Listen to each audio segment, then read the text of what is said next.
Very good afternoon to everyone present in the meeting. Am I audible? Yep, you're audible. Okay. So my research paper aims at introducing a blockchain architecture to meet challenges in management of electronic health records in IoT-based healthcare systems.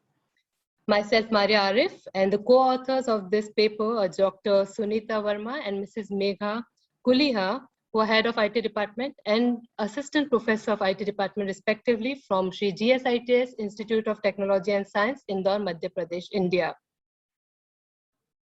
Before stating the importance of the research, I would like to throw some light on the loopholes in the present healthcare systems. These are often server client-based centralized models that introduce delay in providing treatment. The patient's medical history is most of the time not available in emergency cases. As though there are bulk of repositories in different organizations, they do not benefit from data sharing, as the privacy of the patient's medical records is at stake, and there is no access control mechanisms of these records. This has resulted in increasing cases of medical thefts over last few years, where the personal information, medical information of patient is stolen to either claim false insurance or get clinical services on behalf of patient or to get prescribed drugs. The solution proposed by the paper is use of blockchain, which was introduced by Satoshi Nakamoto in 2009 for financial transactions. It is a public, decentralized, immutable ledger consisting of encrypted and verified timestamp transactions. It ensures anonymity of user, as every user is known by an alphanumeric string of addresses, and it can be viewed by all, and it is maintained by the participants themselves, and there is no need of any central authority. And as the copy of the blockchain is stored at every node, it guarantees fault tolerance and ensures detection of malicious attack, and the whole chain is transparent to every node in the network. The structure of the block includes all the pending transactions that occur after this last block was added to the blockchain. This forms the data of the block, which is when input to a hash function produces a hash, which is unique in a way that given the hash, it is impossible to find the original content. And even the minute change in the content produces a large variance in the hash. So each block consists of data, the hash of the block, and the hash of the previous block. This way, the whole blockchain is interconnected. And if there is any change in data of a particular block, its hash changes and the hash which is stored in subsequent blocks is rendered invalid. So this way any malicious change can be easily identified. Now to add a new block to the blockchain, a consensus protocol is used.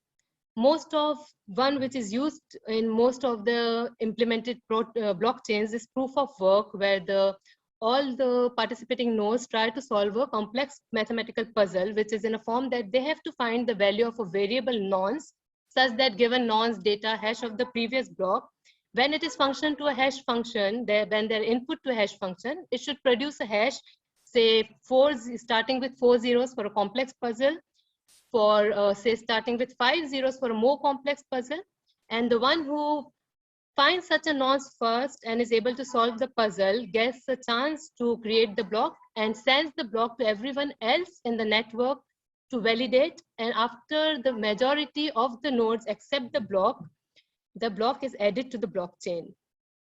But using blockchain as a part of healthcare system has a set of new challenges, as Internet of Things today has become an indispensable part of every healthcare systems. IoT devices are used for tracking medical issues such as blood sugar, blood pressure, glucose, to enable remote health monitoring, fitness programs, and elderly care. Using IoT alone in healthcare systems leads to there are some security and privacy issues which occur due to lack of encryption, insecure interfaces. As IoT devices are constrained in storage, often centralized third-party storage are used.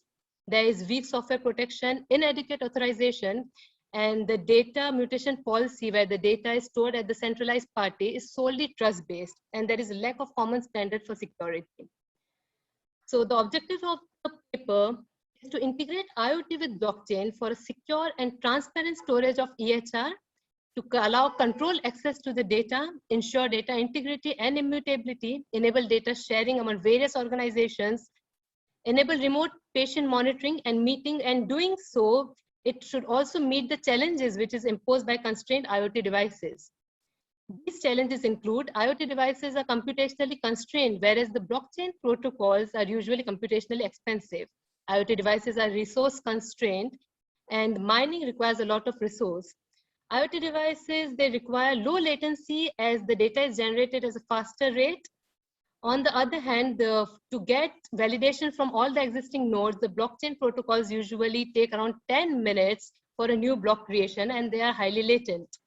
There is no security or privacy standard in IoT devices, and even blockchain is open to all, and there is no access control mechanism. A lot of research has been done to use blockchain in various applications apart from financial services. Two types of blockchain has been proposed, one being permissionless blockchain and other private blockchain, permission blockchain. In the first one, to become a part of the blockchain, every network requires permission. Every node requires doesn't require any permission, and anyone can become a part. In the other, a permission is required by submitting some kind of document, or they have to prove their authenticity before they can become a part of the network. Around 66 consensus protocols have been proposed. Proof of work and then proof of stake, where mining depends on some tokens which are available in the network. The more the mining, that is, the more you create the block, more tokens you get, and more is the chance you are able to create the block. So it introduces some kind of centralization in the network, which defeats the whole purpose of using blockchain, which needs to be decentralized. After studying all the protocols, the proposed model uses proof of authentication as the consensus protocol for the healthcare system, in which there are some predetermined trusted nodes as block validators, and instead of every node participating in the block validation, only these trusted nodes required to validate the block. Another concept of decentralized cloud has been proposed by many researchers, where blockchain is stored at the cloud level, and it allows decentralization in nature. And this I'll discuss with the architecture of the proposed model. The proposed model aims at meeting the following challenges. To address the scalability issue, permission blockchain is used, where it is assured that only those who are related to the healthcare field can be a part of the blockchain, and this would limit the number of nodes. For low latency, proof of authentication has been used as the consensus protocol, and to allow patients to have some access control over their medical records, smart contracts are used. These are some if-then statements. There are some conditions where the patients can define, and according to this, the transactions are created, and the data they want only can be stored in the blockchain. And to meet the storage constraints due to the use of IoT devices, decentralized cloud is used. This is the architecture of the proposed model, with the first layer of IoT devices, which are sensors and wearable devices. The data collected from the sensors is passed on to the intermediate layer, which consists of doctor, patients, insurers, and researchers with their own systems. Each of them define their smart contracts.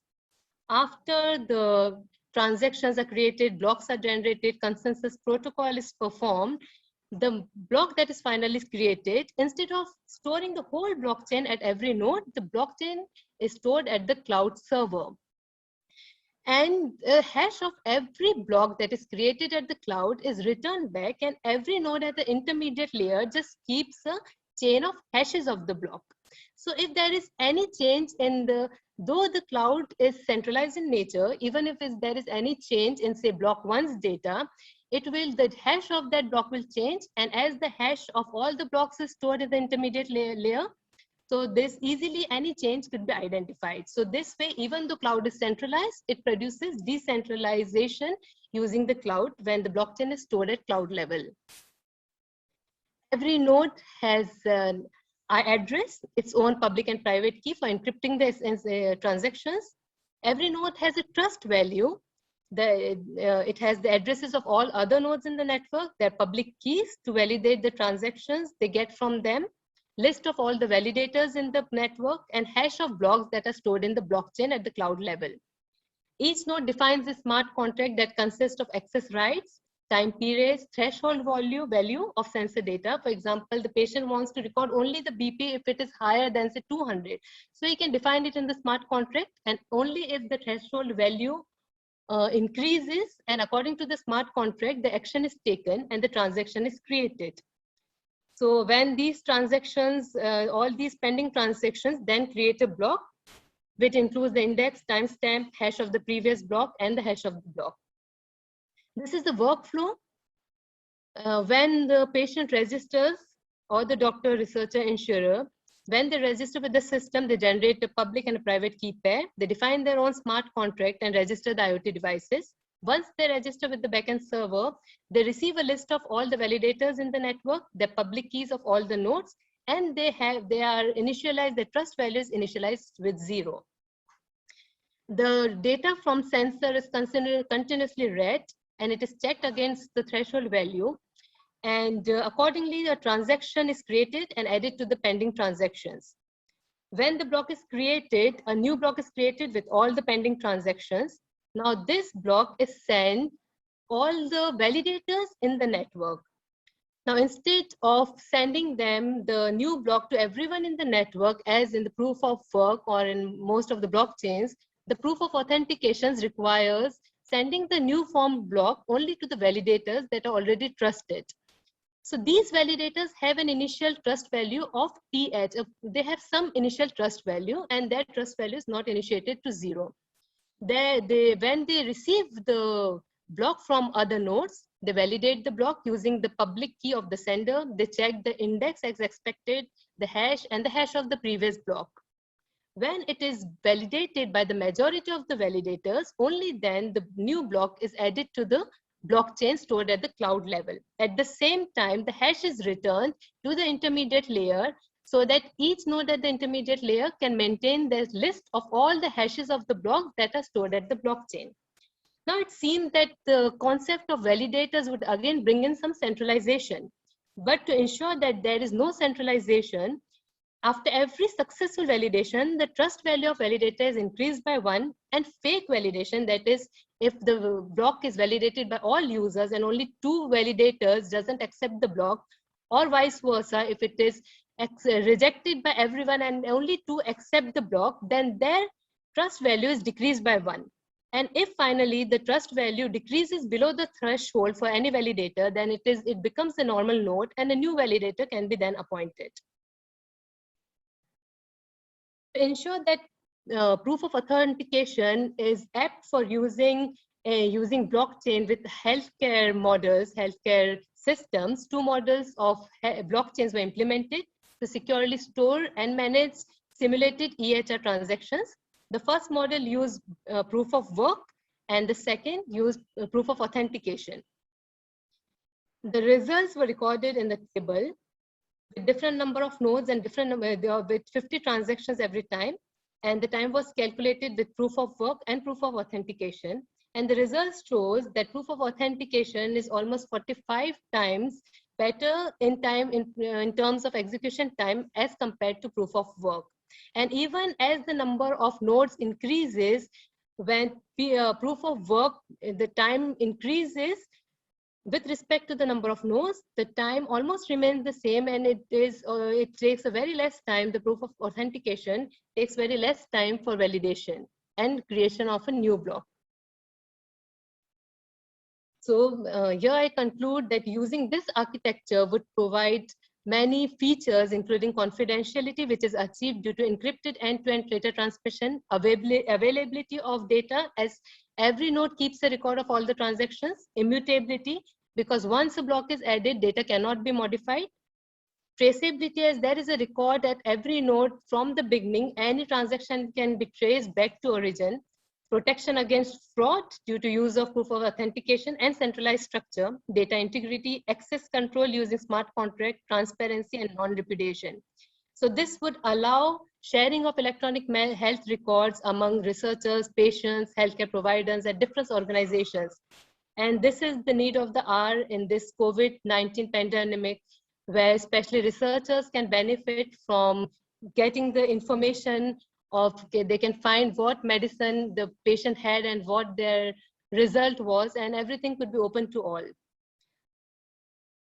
These are the references that I have used. Thank you.